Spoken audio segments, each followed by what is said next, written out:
Commander Riker finished off the Queen's Gambit with the Aldebaran exchange.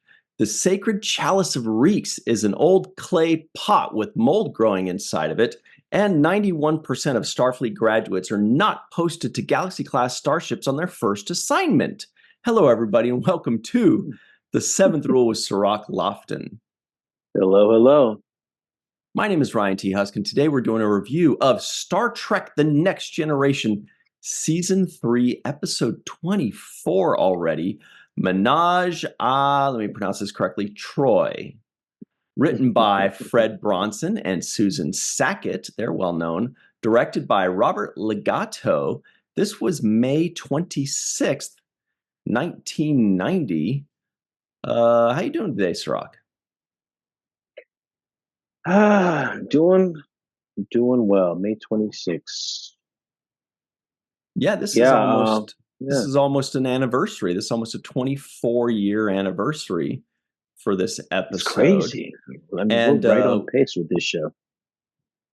One thing I always notice, I think I may be the only person that cares about this, because every time I talk about it, they glaze over. But I noticed they took a week off. You know, the last episode was May 14th. This one was May 26th.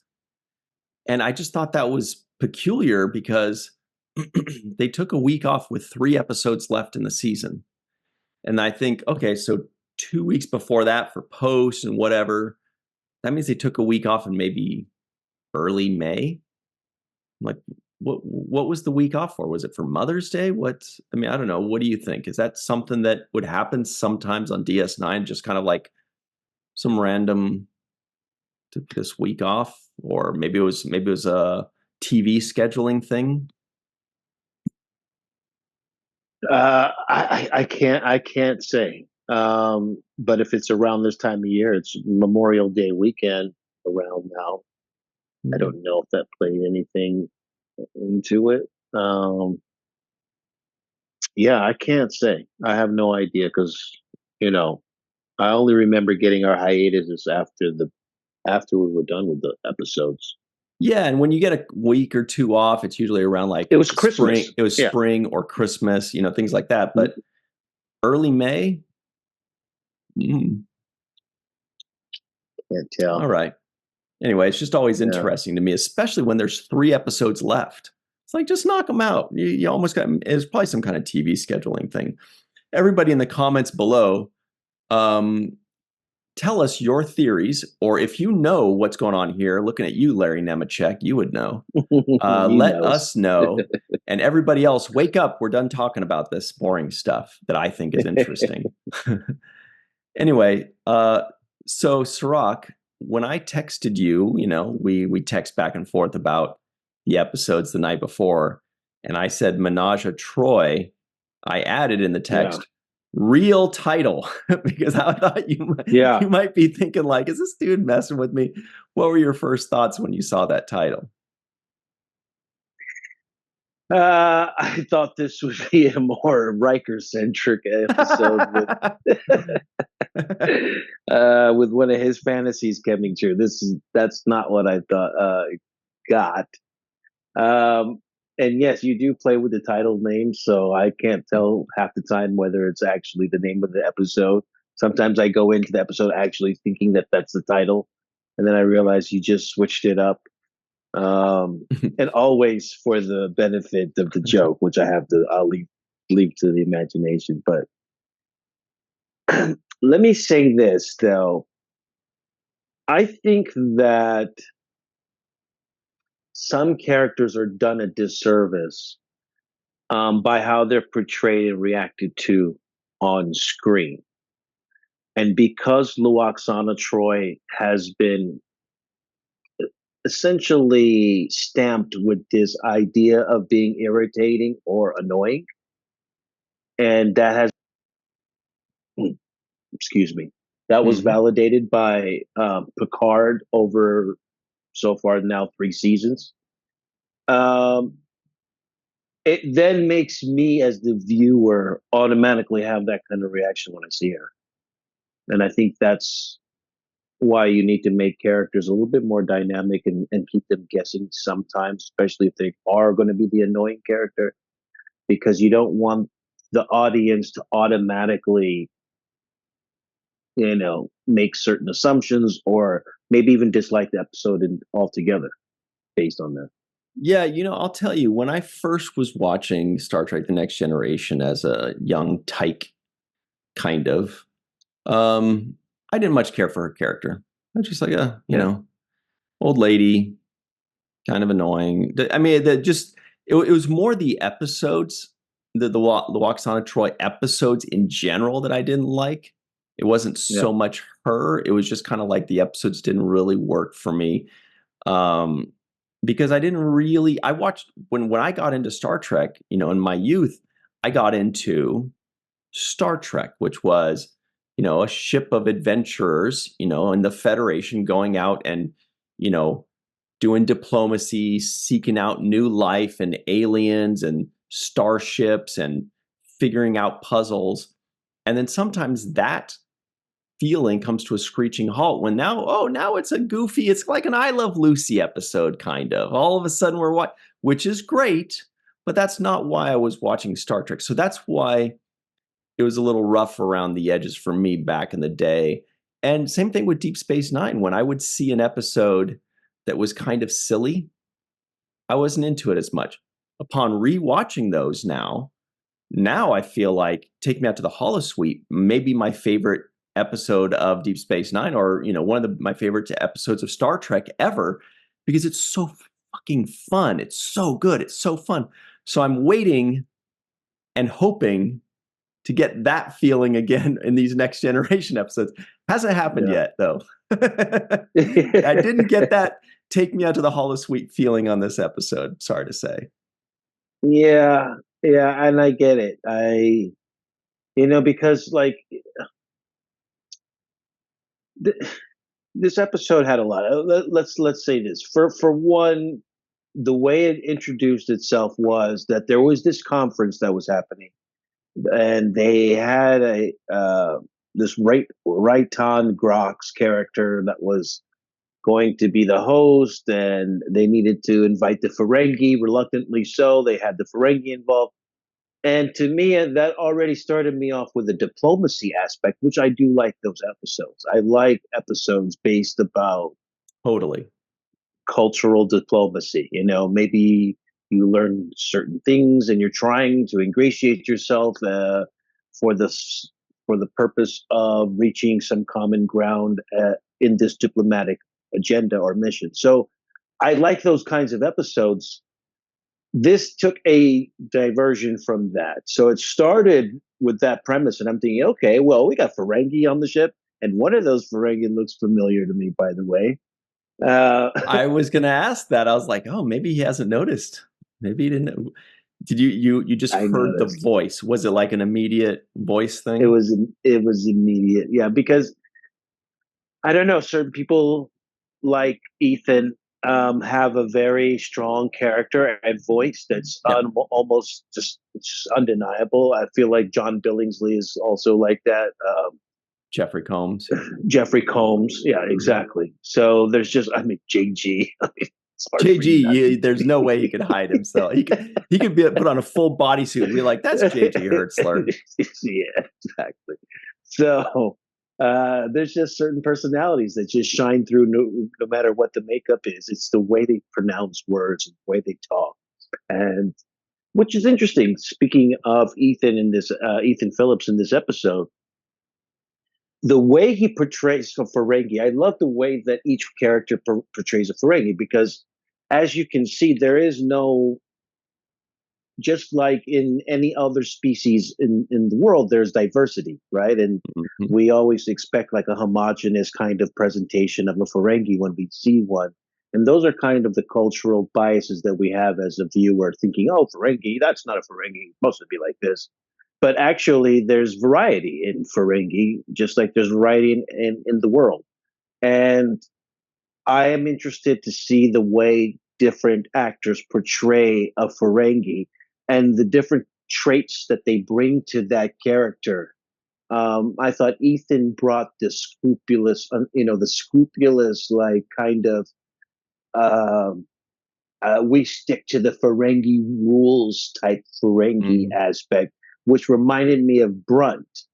Ooh, And nice. it kind of, his portrayal reminded me of, and I should say the other way around, Brunt reminds me of his, because Hmm. obviously he's preceding it. But so, yeah, the way Jeffrey Combs plays Brunt reminds me of how Ethan Phillips played his character, which was Dr. Farek. Yeah, Something like that. He was a doctor. yeah, Um, yeah. you know, I w- I've got something crazy to say on this matter, and that is that it is really interesting though because we're watching these shows kind of in rewind. You know what I mean? Like we're seeing like what you said. You know, he reminded me of Jeffrey Combs. Well, hang on a second. He was actually first, and I was thinking Ethan Phillips, who plays Neelix, and by the way, I could never remember the doctor name that he was playing in this episode, so I just kept calling him Neelix in my notes. But Ethan Phillips, I feel like to this date, 3 seasons into the creation of the Ferengi, like 70 episodes, to this date, he had done more to evolve the Ferengi character types than any previous iteration of Ferengi, whether it's Armin or whether it's Max or whether it's the several other actors. This guy that played Damon Togg, what's his name? Um, Damon Togg, Frank Corsentino. He also played Damon Bach in season 1, episode 8, The Battle, or episode 4, like one of the very first, where the Ferengi were introduced. No, that was the last outpost. So the last outpost was episode 4. The battle, I think, was episode 8. So the second Ferengi episode. Anyway, so many different actors portraying so many different Ferengi, and I feel like Ethan Phillips did the most to fill out the Ferengi to be less of a caricature all the way here. He was a Ferengi that was over here, which led the way for Quark, for Rom, for Brunt. He kind of pulled them in this direction rather than them being like this little group of character types, if that makes sense. I thought he just because he just played it almost like a regular person. The lines were Ferengi, but he wasn't acting all sniveling and ridiculous and like one of those jumping monkeys that like they bounce everywhere. Anyway, just an interesting 100% thought. agree with you that he did a lot to advance the way Ferengi are perceived. 100%. He did this. It was like, it almost to me establishes the rules of acquisition. It kind of led me to believe that there is a system of how they go, and if you break it, then you're going against. Don't make me report you to the Ferengi Revenue Service or Yeah. whatever, The grand treasurer. whoever Yeah. yes, whoever's going to be in charge. So there was that aspect, which I think ultimately becomes a cultural aspect of them. It's one of their main um, fundamental principles of how they exist. This rules of acquisition, this great river provides kind of idea, this whole hierarchy of order. So yes, I did like his portrayal. I thought it was very good. Also, the kind of holding something over someone, holding something over another Ferengi. That Mm. was the other aspect that we kind of saw, because normally we saw the Ferengi dealing with the Federation, but to see them dealing with each other was kind of a different way. Yeah, that is a And first. Yeah. yeah, so he was kind of like, hey, you're letting this woman. What did he say? You're letting her take a. You're being tricked by a sly female who finds you repulsive. That was one of my favorite lines, Yeah. and I liked it because it was the truth. It was actually the truth. The sly female. Careful, they'll get you. They'll get you. So that was how he played it, and I liked Ethan Phillips' performance. Um, you know, a forced shore leave. It is that? Are you okay with the fact that Picard says to Riker, uh, "Troy asked for a shore leave, so I'm just gonna go ahead and send you along with her"? No, because he is very much assuming what may or may not be going on between the two of them. I mean, Luoxana Troi and Deanna Troi, when they were discussing it, made it very clear that boat has sailed. That ship has sailed, right? It's over. It's done. They're moving on. And Picard's like, "Oh, number one, why don't you go hit that shit one last time? See what happens." Or whatever, And that's what I felt.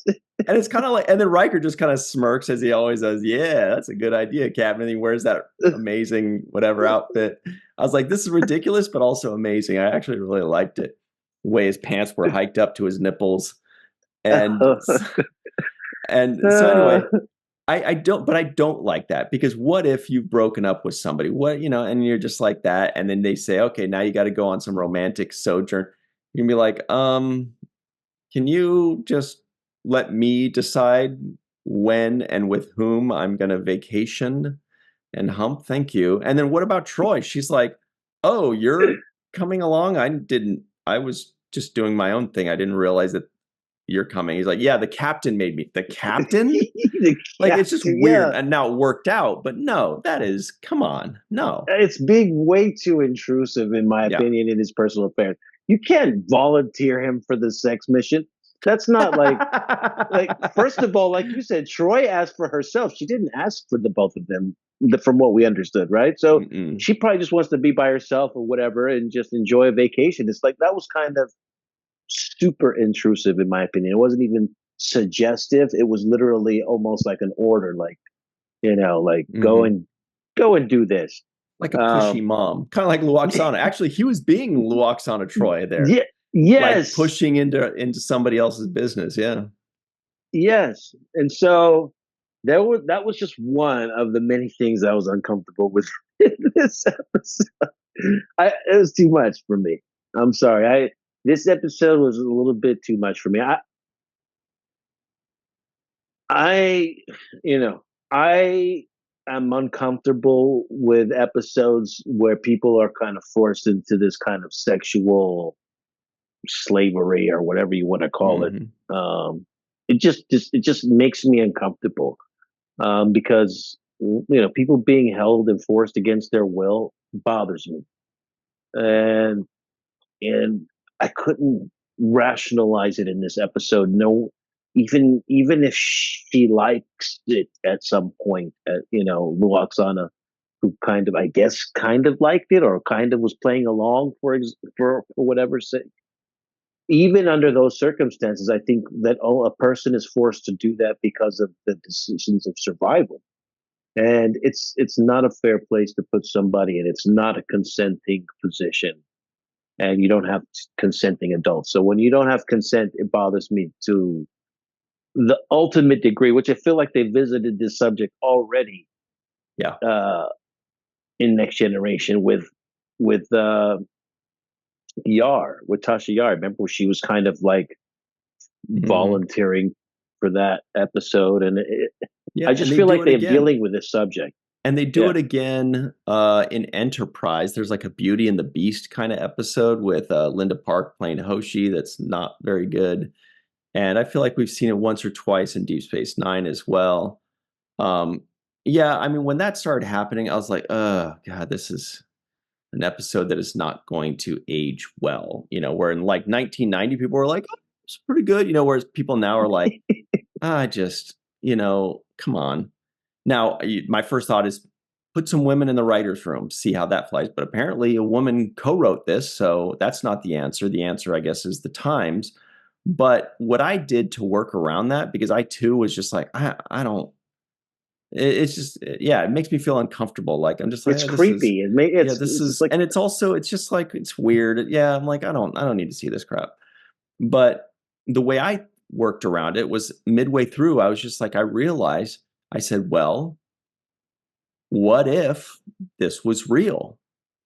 What if there are aliens out there that treat women like trash and sexual whatever, and they want them, that's perfectly possible. There are cultures still on this planet that would be similar to that would treat women horribly or whatever. So I just kind of told myself, rather than looking at it from the lens of I'm watching this on my chair in front of my computer in 2024, what if this was real? What if she was really a betazoid freak? what if, who's like got these mental powers and wants to hump Jean-Luc Picard? And what if this is really a race that treats women terribly and that are horrible people or whatever? Then, I was like, okay, that works a little bit better as if I actually think, what if it was real? What if this is just what it was? It's perfectly plausible that if there are other alien races out there that they don't share the same values we do. Yeah, it's just it is very possible that could happen, and it just bothered me still. I couldn't get around it. I think what really triggered it too was like when when the Ferengi beamed her and her mom up, and they both show up naked, and I'm like, really, we're beaming off clothes and stuff. Like this is getting too I know. too raunchy for me. Like, yeah, and then Troy's this was a family show. Troy's like, oh darn it, and Luoxana's like, tee hee. You're like, come on, Luoxana, like we get that you go for. She's basically Mrs. Roper, which is great. It's cool. It's very progressive. I love that she takes charge. She's amazing. That's why she's some people's favorite character, like our friend Dr. Marie Segal. But even that type of person would still like to know and give consent if you're being made to be naked. Like, Yeah. like she would just be like, oh, tee hee. She'd be like, what the fuck? Like, come She's on. like, what? It's cold. Like I was like, come on. It's like this is. But that's her just keeping her cool. That's her just. It's consistent. Yeah, it's her keeping her cool. It's consistent with the Ferengi being kind of chauvinist pervs. It's consistent with that. Even though there have been exceptions to that's the general behavioral. That's the culture, yeah. Attitude, cultural. But there have been exceptions. We've seen that with Rom. We've seen that with Nog as he's learned about how to integrate into society. But yeah, I think this episode just left a lot more for me. I thought there were more interesting areas in which they could have discovered instead of it just being purely a sexual thing. I thought that the main tool that could have driven the episode was the Ferengi's obsession with the telepathy and how they can extract that and find a way to use that for their benefit. That would have made more sense to me. The sexual thing was too much for me, because of just so many reasons. But ultimately, if the interest in telepathy did make sense to me, that would be a tool that would be great in negotiation and used it for business. And I could see why the Ferengi would want that around.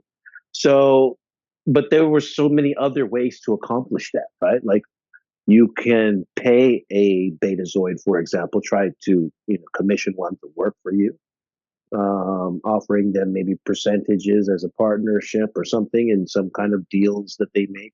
There's so many ways that could have been brokered out.